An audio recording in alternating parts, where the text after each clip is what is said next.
Hi guys, welcome to another episode of MrLopezClasses.com. Today we are going to continue in our book of composite materials, and this is the chapter 2.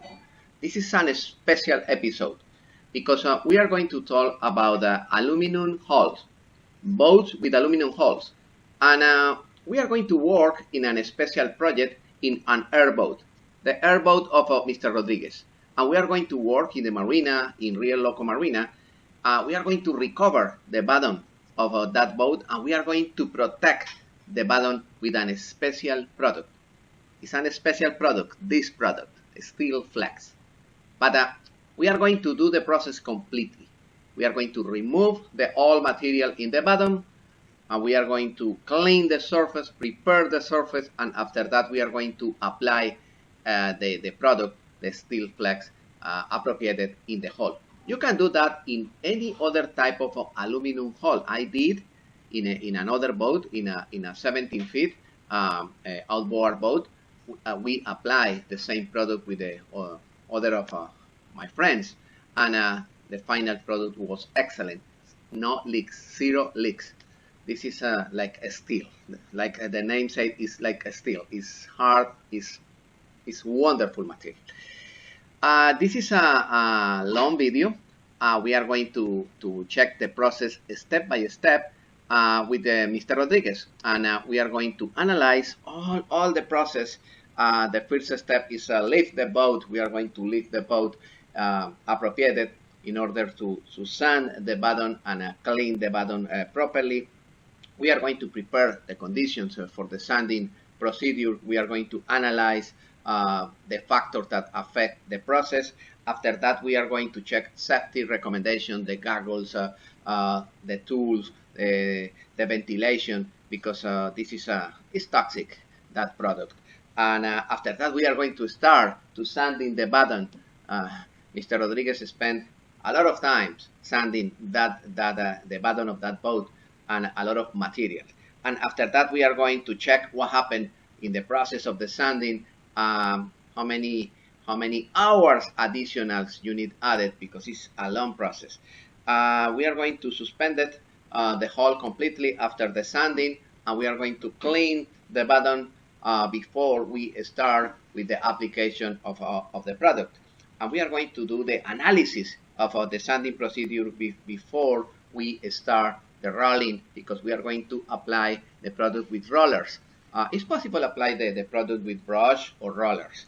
And yes, ready. The surface is prepared. We are ready to start with the preparation of the steel flex. The steel flex with Glenn and Danny. They prepare the steel flex appropriated.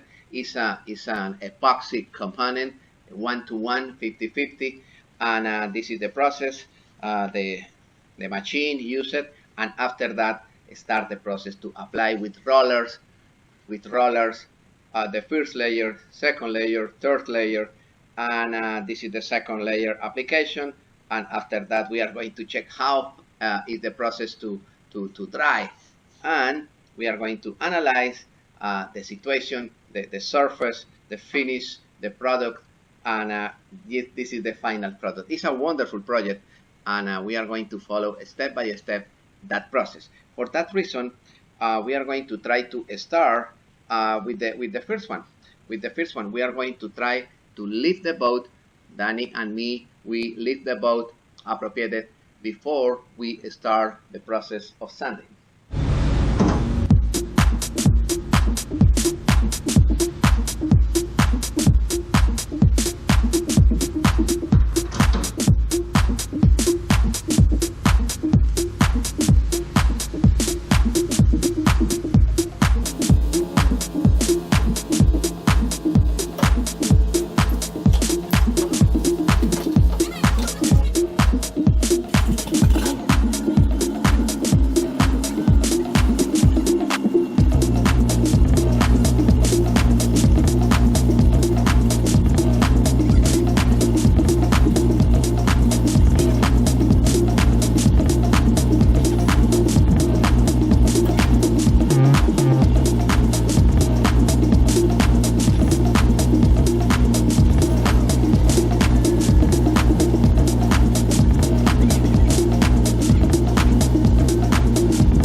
Okay, now the boat is properly lifted.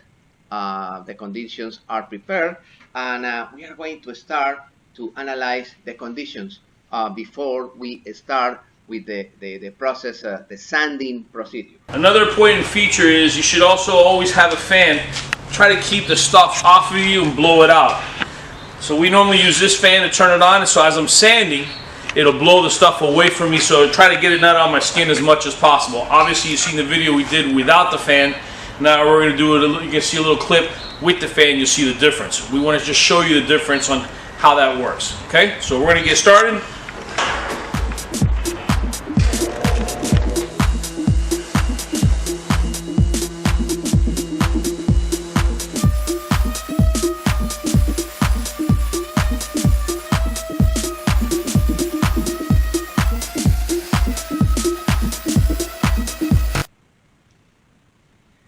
Okay, now we are going to analyze safety recommendations, the tools and the safety tools, the ventilation of the area before we continue.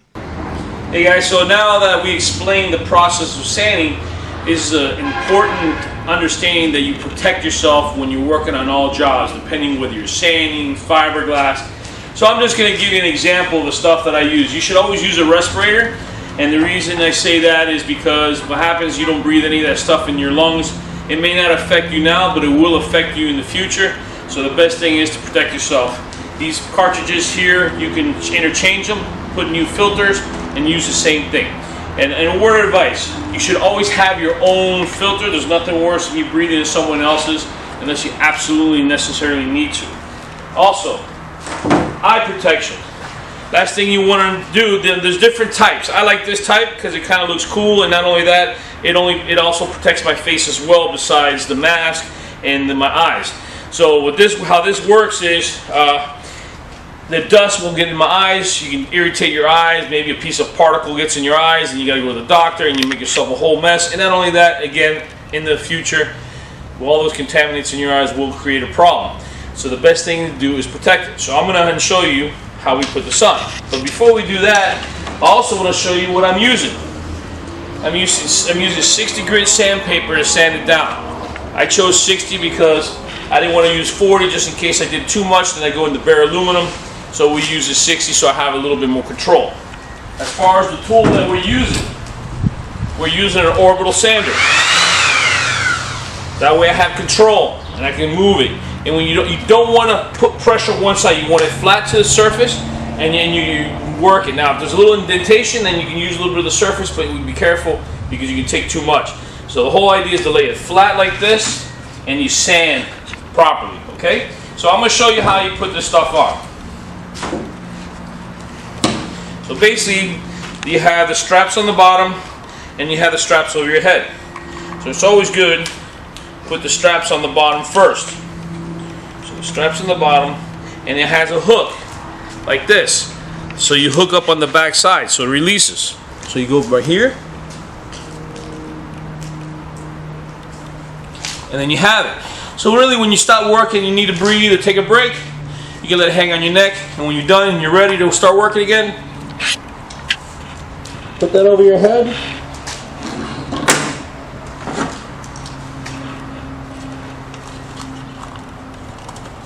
You have your eyes, and now you're ready to sand. And now we are ready to start to sanding with the different type of tools, sandpaper. This is the process.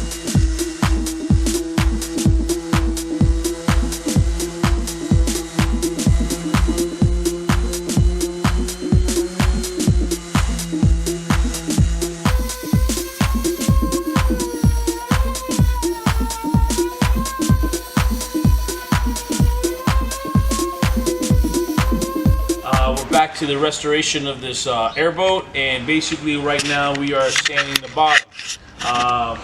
So we had the hard paint for the airboats. It's like almost like it becomes almost like steel, so it hardens the aluminum, and then they put a slick piece on it. Right now we've sanded to this point, so you can see how it's dull. And if you look underneath there, you see it's nice and shiny. And basically how that works is we sand this down to try to make it as even as possible. And once we make it as even as possible, we'll pressure wash it, acetone everything, and then we put the 2-part epoxy primer with the paint, and then we let that sit, and then we put the last coat will be a slick coat, is what they use for the airboats.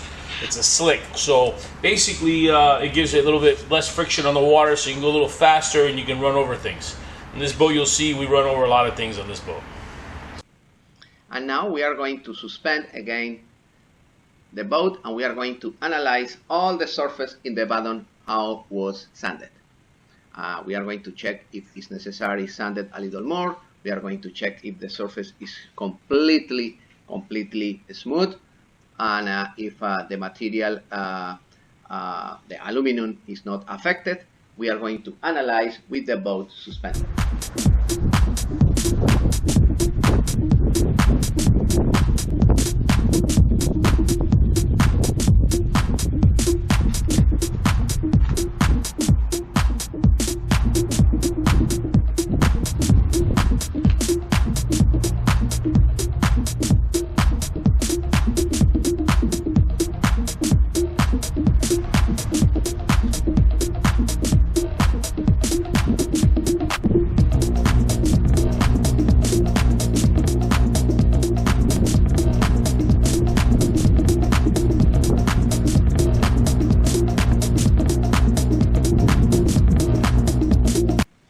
Okay, and now Danny and me, we are going to check if the conditions are ready before we start with the application of the product with the roller.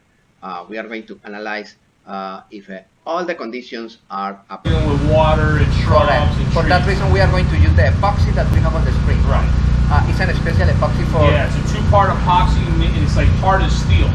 Okay. And then I put a slick on it to make it smooth, so that way I only have to do the slick with me probably once a year or 2 years. All right, and it's expensive, that process? Yeah, I mean, labor is going to take you probably a day. As far as the 2-part epoxy is like $180, and then the slick is like $80. Okay. So it's like $300. All right, that's good. I love it. The hull is in good condition. Yeah, the hull's in good shape. You see where I got some bangs. I don't know if it was for me, but I could probably tell you it's more likely me. Those areas are where the ribs are located. Correct. Yeah. Okay. So it's smooth. You feel it's pretty smooth. No, and it's strong. It's strong. It's strong. It's nice. Strong. Okay. In the next part of the episode, we are going to start with the process. The Pressure washing. The pressure washer. And then after I would let it sit for a day, let it dry out, and then I would sand it in 1 day. That's the whole idea. Nice project. Yeah, it's good. And see, it's so light that you can lift it up with 2 forklifts with no problem. Okay, guys, we are going to continue. Yeah, absolutely. Okay, and the procedure after the sanding process is like this. Danny explained slowly how is the process. Danny, now the bottom of the boat is ready. In the previous episode, you sanded. Yeah. Hard job, no? Yeah, it took almost 20 hours to sand this little 12-foot boat because they use that steel epoxy. And basically what I did was I had a lot of grooves. I sanded out the grooves so it'll be smooth. So when I put the new epoxy steel primer and the steel paint, then I'll put a slick barrier on it to make it a little slide easier on top of the grass. Okay, we are going to repeat for our students. What is the layer that we are going to apply? Okay, the first layer is going to be a primer. Primer. And then what type of primer? It's going to be it's a metal primer designed for airboats. For aluminum. For aluminum, correct. Okay. And so what happens is after I put the primer, then I put the steel paint on it. A steel paint. It's like a steel paint. They call it steel paint because it's hard like steel. Correct. And basically what we do is we apply that. I'll probably put 2 coats of that and then let it dry. And then what I end up doing is a slick coat. And what it does, it makes it very slick so it glides through the water. Okay, the steel flex paint is like the paint that we have on the screen right now. Correct. Okay, it's in gallons and it's special for aluminum boats? It's made specifically for only aluminum boats. Aluminum airboats. Airboats. They don't really put on a regular aluminum boat. It's only because The regular boats don't go through, through trees and through sawgrass. This is more designed specifically for this for application. airboat. That's wonderful. Okay, and I suppose that the content is excellent to avoid corrosion, no? Absolutely. It's basically adding another layer of steel on the bottom. Correct. Yeah. And you see how we sanded it. We sanded it to make it smooth. Yeah, it's perfect. And the backside, I still have to finish the backside. But what happens is, in the backside, you can see the old paint. I have to sand this all down. You can see how there's layers, thick layers. This all has to be sanded down. Correct. I just have that one little section done. And the reason it took so long is because I had to sand all the grooves out. I don't want to paint over grooves. I made it all even, so that way when I lay it, it looks all even. Correct. Most people don't do that. They just paint right over it. Yeah. But I just want this to be perfect, so that's why I did it that way. Okay, the next coming episode will be the application of the product. Correct. Okay, all right. Okay, now the process is clear, and we are ready to prepare the steel flex. This is the procedure to prepare the steel flex with Danny and Glenn. I just want you to see we are getting ready to prep and paint the bottom of that airboat. It's steel flex. We're going to use a roller. We're going to use a brush, 2 different style brushes. We got gloves and we got rags. So, and then now what we're going to do is you're going to see us start the process of painting the boat. Okay.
Okay, right now the product is ready, and we can start to apply the product with the roller.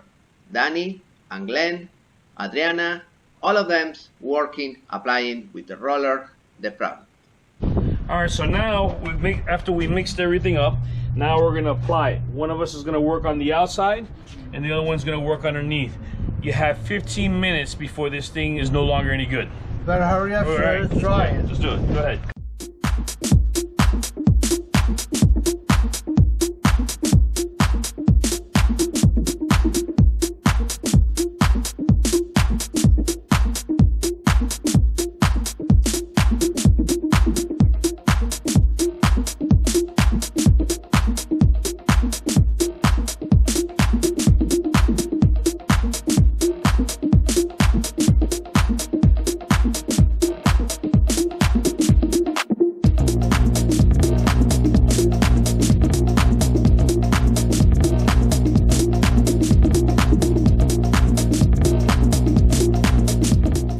There are a lot of layers that should be applied in that process.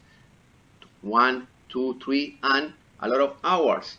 We need to be careful because that product dried faster, and you need to apply the product on time.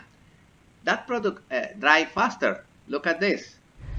Oh, Danny, that's the product. It's completely dry. It's solid. It's like a steel. Well, this one not quite yet. I just touched it, but it's gonna be like steel. Yeah, because I remember in the other picture that we have on the screen, you try to bend it. It's impossible. Yeah, no? that was the steel flex. The steel flex. Yeah. Now this one we really don't know. Like I said, this is new to us. So now when this dries, we're gonna see the integrity of that. If that's as strong as the other one, then we got almost like 6 layers of hardener. Oh, really? It's hard. Okay, this is I want to see when it dries. Completely dry. No, it's completely solid. It's the same with the brushes, and it's completely dry. All right, it's a steel. It's a steel. Okay. Okay, nice. And now the boat is pretty close to be finished, And this is the analysis with Danny. Danny, finally you apply the steel flex. Steel flex, right. Steel flex. So we put the steel flex on, it's dry. It takes about 3 days to dry. Once it dries, now I gotta sand it before I put the slick coat. But this is what it looks like when it's dry. It's like a steel. I can't even break this. That's impossible. That's impossible. And the texture is soft, no? It's yeah. Right now, it's almost like acrylic.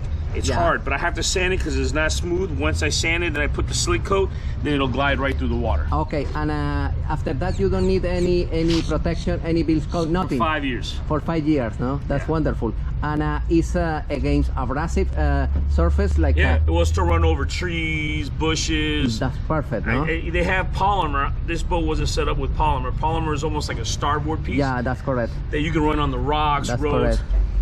I don't do that with this airboat. This airboat's basically just running over trees, bushes, and stuff like that. And of course, no leaks in the future because this. No, I sealed it. Yeah, you seal it. Yeah. Okay, right now the boat is ready. 48 hours later, we are going to check how is the final product. Hey guys, all right, welcome back. So Glenn and I put 2 full coats of the steel flex.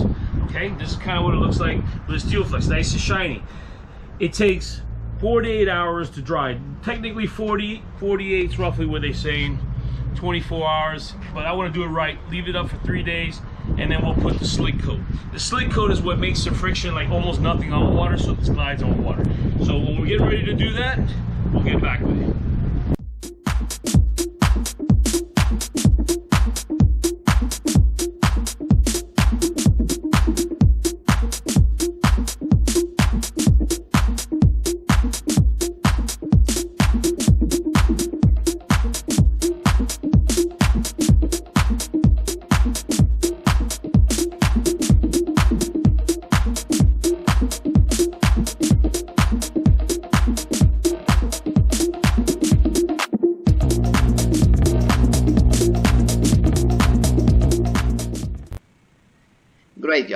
Great job. Danny, Glenn, Adriana, they did a great job. Oh, Danny and Glenn, congratulations, you finished. Yeah, we are finally officially, it's dry, not 100% dry. We'll leave it overnight. Tomorrow it'll be dry. But yeah, that's the slick part. It's unbelievable. Glenn, the surface is soft, no? Oh, that's pretty hard stuff. That steel is hard. Yeah, the steel flex and in the slick has made this thing is like almost bulletproof. The name is according with the material. It's a steel, no? It's a solid. It's that hard trying to sand it. Yeah. Sanding was the worst. Incredible. We have the videos that we had to sand it again. Oh, really? Adriana was our photographer. She took the video. That's for perfect. us, so I have in the video that you have on the screen right now. Danny and Glenn is applying with the roller the product, and look at the edge. It's nice, no? It's wonderful. Oh, yeah. Look, feel how thick it is. And you cover the rivets, no? Everything. No more leaks. No more leaks. Yeah, 100%. In the back, in the transom, also the same. Yeah, we fixed the transom too. Oh, that's great. So no leaks. Look at the rivets. The rivets right now are covered with the material. This is perfect, no? It's epoxy material. 100% no leaks in the future. Well, now there's no more leaks. No more leaks, of course. Now with this stuff. No, that's wonderful. This stuff is like, I mean, you can see how thick it is. It's like, yeah, the thickness. Amazing. Can you pass your finger over there, Danny? Yeah, it's like a 316, no? Yeah, it's thick. Yeah, it's thick. It's thick. Congratulations, Glenn and Danny. You did a great job. Thank you. Yeah, great job. Oh, good. I'm glad it's done. That was a lot of work. All right. What is the next step? Well, now the next step here is we'll put it back on the trailer, and this week we're gonna start putting the motor in. Oh, the motor. Well. Okay, guys. I hope you enjoy this wonderful video. This video will be useful in the future in your career because you can recover aluminum hulls. Doesn't matter if it's airboat, powerboat. Aluminum hull can be protected with this product, with the steel flex. Wonderful product, and the final product is like a steel. No leaks. Wonderful, especially for airboats.